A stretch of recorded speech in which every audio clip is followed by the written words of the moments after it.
اپنے ذہن میں تہیہ کریں کہ اب ہم نے بدل جانا ہے۔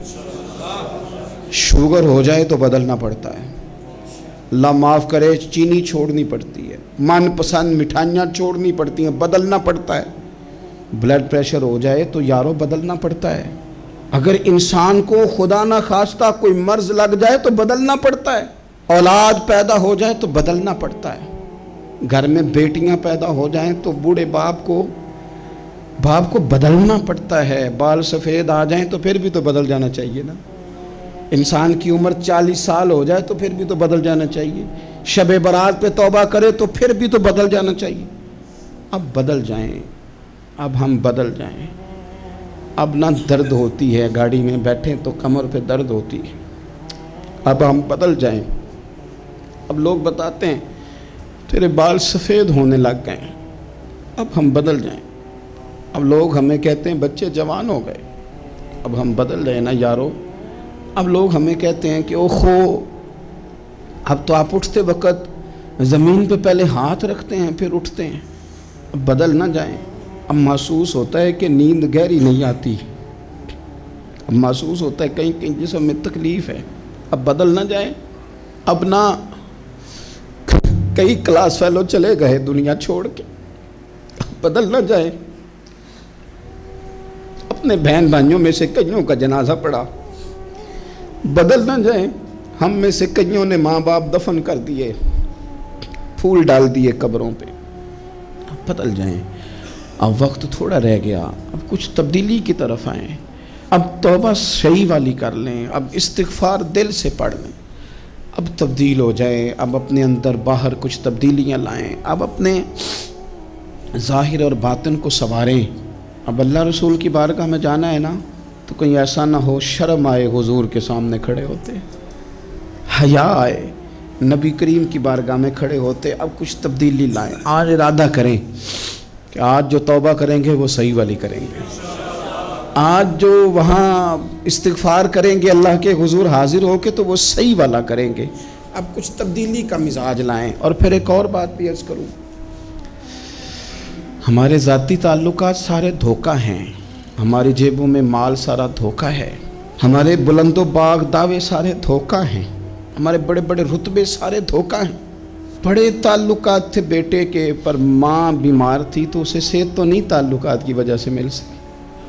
بڑے تعلقات تھے نا بیٹے کے، لیکن جب بیماری زور پکڑ گئی تو پھر کیا کر سکا کوئی۔ بڑے تعلقات تھے، بڑا پیسہ تھا جیب میں، بڑا کچھ تھا، لیکن جب جناب اسرائیل آئے تو پھر کوئی کچھ بھی نہ کر سکا، پھر اپنے رہ گئے اور جس کو جانا تھا وہ سب چلے گئے۔